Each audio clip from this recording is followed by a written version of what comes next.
Our big tale starts off from a somewhat small corner in the middle of this British town. There we're taken to this old-looking house where this old woman comes down and checks her mail at night. She walks away, but we meet this little child, sneak into the door from the comfort of the underside of the rug. She then monologues about the witching hour. It's the witching hour. The hour which the boogeyman comes out to party, so she locks the front door. She says that people go missing because of this so-called boogeyman, so she turns the clock's hands around and gets the mail. We come to know this little girl as Sophie, and we'll be seeing a lot of her in this film. We hear monologue about when is the real witching hour while she heads down the halls. She fixes the mail she picked up, and then she hears some voices outside, so she takes a peek. In the streets, some ragamuffins are messing around near a puddle and making a lot of noise. Sophie gets annoyed with the noise they're making, so she tells them to shut up. They try to talk to her, but she immediately threatens to snitch. I'll call the coppers. Then a large shadow appears in the streets, while Sophie's riddled by her insomnia, but she eventually gets to bed with the other orphans. She puts on her reading glasses and reads a book, but it sounds like someone's coming, so she pretends to be asleep. The threatening person then checks the room briefly, and then she flocks off, so Sophie's free to read that book again. Suddenly, her cute cat senses something, so it goes by the balcony, and Sophie follows.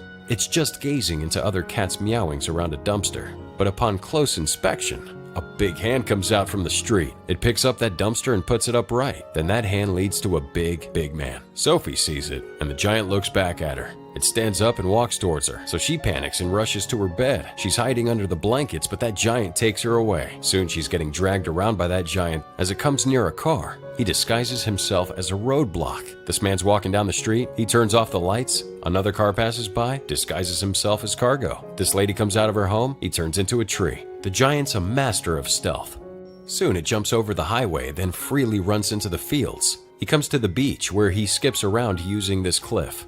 Then into a portal hidden in the clouds. It takes Sophie and him to a mountain with a few rocks here and there and some ruins. They reach a cave, and it looks to be this guy's home, because he just suddenly slows down, puts some things down, and then lights a fire. He places Sophie and the blanket down on a tree branch, and then sharpens his knife as he hums something incomprehensible. Sophie takes the chance to sneak through the ceiling and then go to the window, but she's clumsy like any other kid and makes quite the racket. The giant notices this and heads in her direction.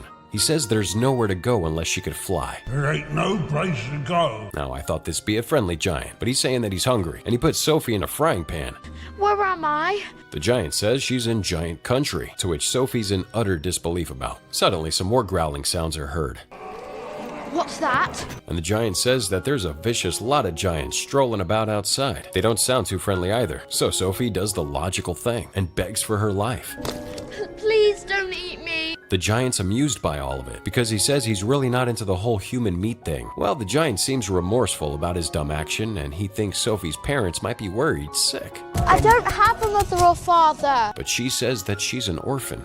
Turns out that the whole building was an orphanage. Well, the good news is that she hates the orphanage. But the bad news rolling in might be that this guy's the only friendly vegetarian giant around, because these other big heads would totally devour her. Sophie's now stuck in giant country, and she wants to know why this giant took her. Why did you bring me here? Well, he did that so that Sophie wouldn't snitch about the existence of giants, or else there would be expeditions in a war between humans and giants. Wait, did Isayama write this? Anyways, Sophie says she won't snitch, but the giant says otherwise. Well, you can't blame the guy. She was talking about snitching not 14 minutes ago.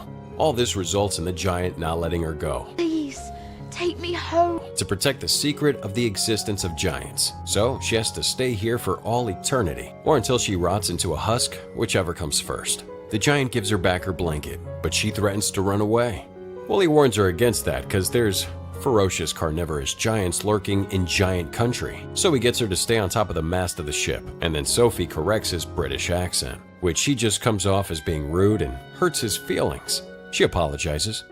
Then the giant rummages through his belongings. He takes out a bottle of glowing blue energy, so Sophie gets curious about it. What's in those jars?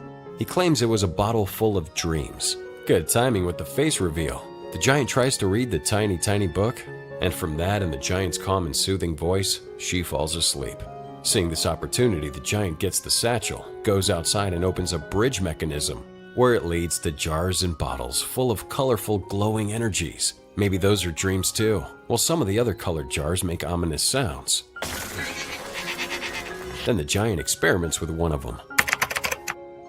Hours later, Sophie wakes up from the rocking and snoring of that giant sleeping below her. But his rocky sleeping pattern causes the ship bed to open the window. Sophie grabs the opportunity to escape, but this mountain is revealed to be a giant and stops her in her tracks. Listen to your elders, kids, because Sophie didn't, and now she's this giant's takeout. She's begging for this nice giant to help, but too bad. She's swallowed whole, and roll those credits. Nah, it was just a bad dream, caused by the nice giant. He confirms it, and then the giant puts Sophie on top of the table and warns about the dangers from other giants. After his lecture, the giant drinks some Mountain Dew, Frobscottle. Sophie notices the Frobscottle's bubbles going down, and she's wondering about this, to which the giant replies that if the bubbles go up, it'd be a disastrous result. Well, opposite to that result is, well, the obligatory fart joke, where the giant drinks a lot of Frobscottle, making it like nitrous oxide comes out of that wrinkly tushy. He's having a jolly good time, but a bigger giant hears all of it from outside and stomps towards this nice giant's house. He's angrily curious why this nice giant is so chatty this morning. Who is you jabbling to? While Sophie hides. The big giant has a boo-boo. I has a boo-boo. So at first, this nice one doesn't want to tend to it, but the big lump throws an earth-shattering temper tantrum, and the nice giant is forced to take care of his boo-boo. The nice guy makes Sophie hide behind the cauldron of water while he distracts the big oaf. The big dude, however, smells something new in his home. Sophie hides in a weird giant cucumber while this big guy sniffs all around. He traces it to the cucumber, which he was supposed to eat, but the nice one just makes him change his mind because he's only a meat eater. The big giant leaves with a Mountain Dew and tells the nice one that he's an insult to giant people. You is an insult to giant people. Well, now that the coast is clear, Sophie slowly and disgustingly crawls out of that cucumber. The nice giant then takes her to the Dream Collection Cave. Will she be put into a jar like a warm pony? Nah, not really. She's being washed by this nice guy instead. She then dries up near a furnace, and the nice giant gives her some rags to wear, also with some privacy to change clothes. The giant finds a tree stump and gently prepares her stuff there, and then he comes back to Sophie wearing a nice red velvet jacket. There's something about this jacket though, and the giant doesn't say what it is. He ends up taking her to a tree hole from earlier while he says he's gonna go to work, catching some dreams. She doesn't want to be alone though, and insists on going with this guy, but he leaves her alone. Inside, Sophie's gazing upon the magical appearances of physical dreams in jars. She eventually finds a hole to crawl out of, and she finds a cable to latch onto and go to the nice giant. Since they're gonna live together for all eternity, she says they can't keep secrets from each other. So she spills her pretty secrets. Stuff like lying, sneaking, and stealing comes out of her mouth, but that giant just reels her back to the tree. Stubborn as she is, she comes back to the nice giant and gaslights him about the big giant coming back to eat her. Left with no choice, the nice guy lets her go with him. Once they step outside, he shows her all the other giants are sleeping. Hold your breath. And that they would have to be extra quiet, or they'd wake up and turn her into a KFC chicken nugget. The nice giant slowly makes his way around the other giants, but the last one holds his leg. This causes all the other giants to wake up. Sophie runs for cover, because she hadn't been spotted yet. The nice giant is at the grasp of the flesh lump eater, the big giant leader from earlier. He's wondering where the nice giant's going, and he says he's off to work. Flesh lump eater doesn't like this, because he might attract a giant hunt. Since they're awake, they begin to use this nice giant as their personal football and toss him around. And then they begin to toy with him like he's some part of rollerblade derby. Just at the peak of their fun, the clouds set in, and it turns out these giants hate the rain. They all panic, taking cover during drizzle. So our boy uses the chance to sneak Sophie away using his satchel. Little did he know that Flesh Lump Eater found Sophie's blanket and he smelled a human being. On the trek to the mountains, Sophie says he shouldn't take that bullying from Flesh Lump Eater and his pals, but it sounds like he has no choice. They make it to the peak of the mountain, and there they pass through a portal. It's night over here, and the nice giant says they're in the dream country now. The giant tells her some funny stories about some funny animals, and then he lets her down. She heads to a nearby lake in front of a tree, and there she could see some dazzling reflections. The nice giant says there was a time someone called him the Big Friendly Giant, or BFG for short. He then jumps into the lake and ends up in a mirror universe. Sophie then tells her name. My name is Sophie. And she also takes the plunge to Mirror World. In that dream world, the tree is filled with lights. The BFG says that some dreams fall from the sky here and into the tree. He then spots a fizz wizard and tries to catch the agile glowing thing. Sophie helps him catch it, and then BFG offers to let her hold it. She puts the little golden dream inside a jar, but then the fizz wizard draws a picture of a person with glasses. Is that Lennon? Soon Sophie's helping him catch other dreams as she's running after him.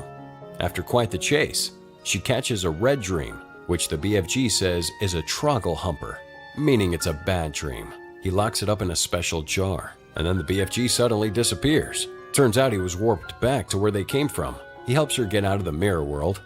And the next thing on their list?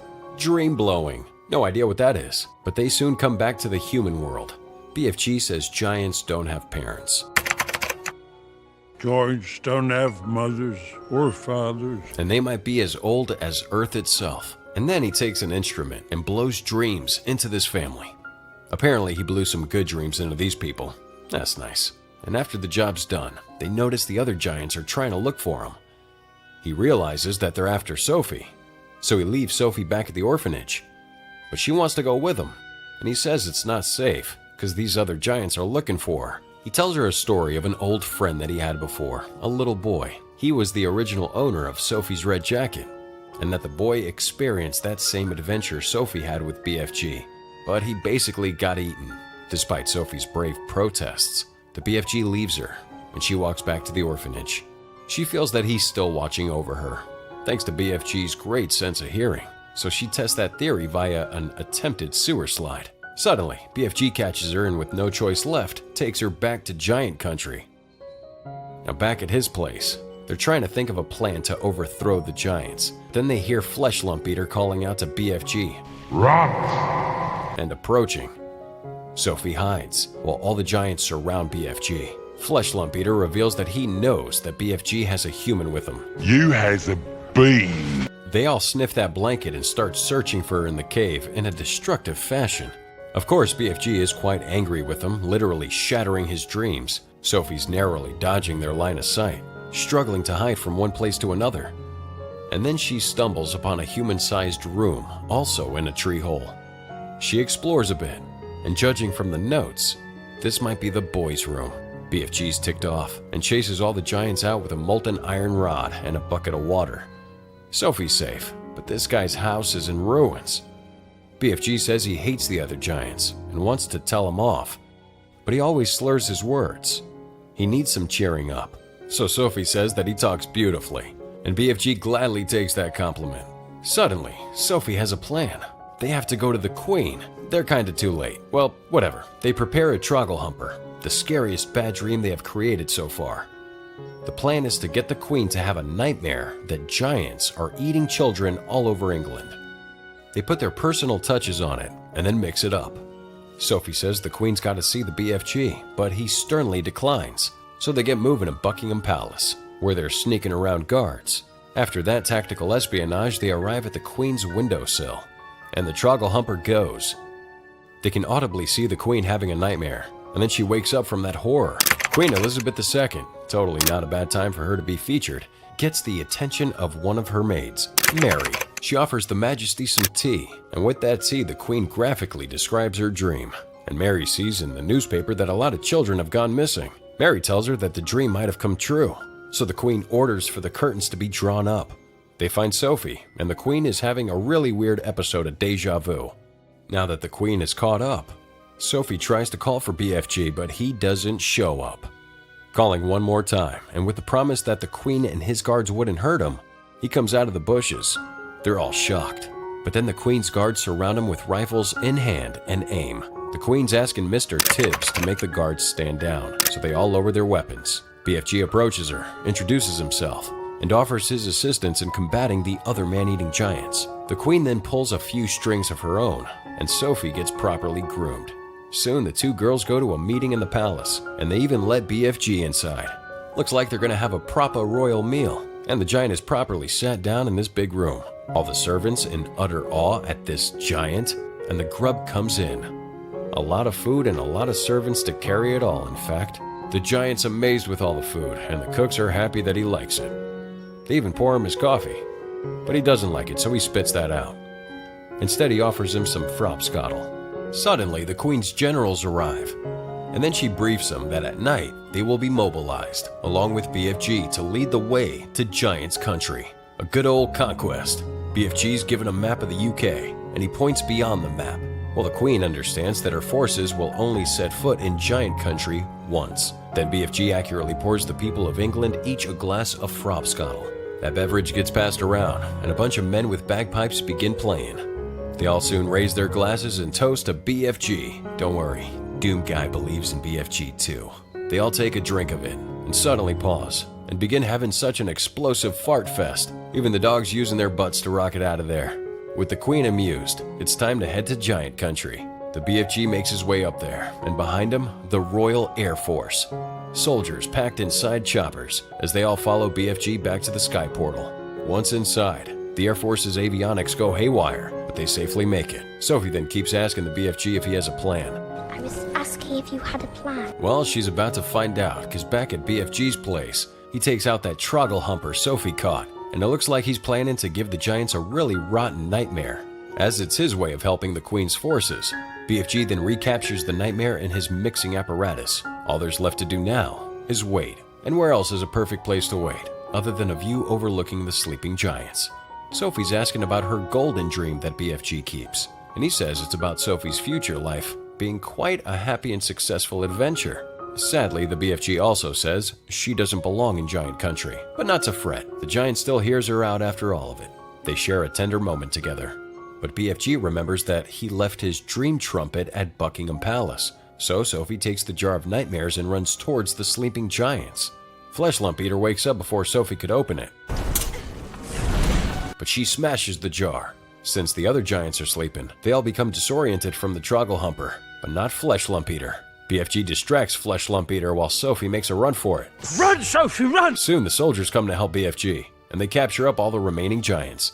Flesh Lump Eater was the last to be taken away, and they're all dropped to a very remote sea near a remote island. They're given vegetables and seeds to survive. Some time passes, and Sophie's woken up by Mary, looking like she resides at Buckingham Palace now. She claims that she had a nice dream, and she recalls the BFG making a new garden at Giant's country. Looks like BFG's having a nice life, because to this day, he still hears Sophie's whispers and greetings. He smiles at these greetings, and the rest is history. Put those dreams in your jars, because that's it for the BFG. What'd you guys think about this larger-than-life movie? Let us know in those comments below using that hashtag #CinemaRecap. This was The BFG by Walt Disney Studios, starring Mark Rylance, Ruby Barnhill, and Penelope